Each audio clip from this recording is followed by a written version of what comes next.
to maturity.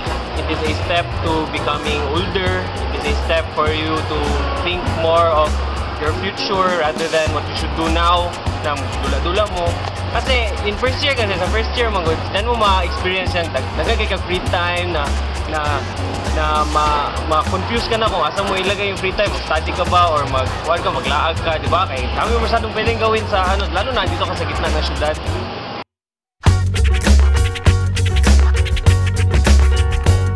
Good afternoon! Good afternoon! Yun sa mo pag sa first year, pag-survive sa top first year batch, yung sabihin sa natin mo pag-survive. First year ko,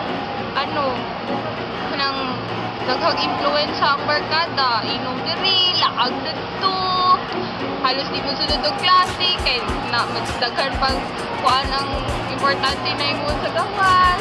Actually, ang akong problema kay akong course. Gusto na ko pag makaya ba na ako ang course, especially itong IS. Gusto magdang IS ba? So karon, murag dili ko malo kung kaya ba na ako yung pero after realization, reflection, everything, guys, dito na-realize ako na go edu. So, kanang nag-try ko og pangamigo og kanang mga bright na classmate. Tara, boto, hatod na influensyahan ko nila na mag-study, diba? Marami masyadong mga project at mga crammings na gagawin ng isang estudyante, especially sa college. Maraming mga theory professors, maraming subjects per sem. Tapos I expected a lot of parang hindi masyadong intimate na relationship with friends kasi nga by semesters yung classes.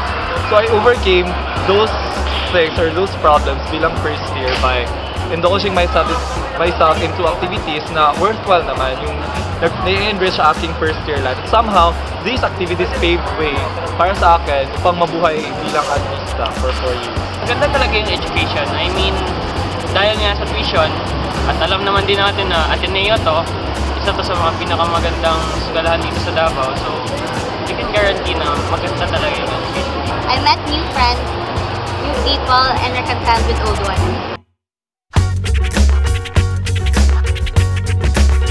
So it was never a regret staying here in Ateneo. The Ignatian values, it really shaped you as a better person. The teachers are great. So if you're an Atenean, you strive to be an excellent student as well as an excellent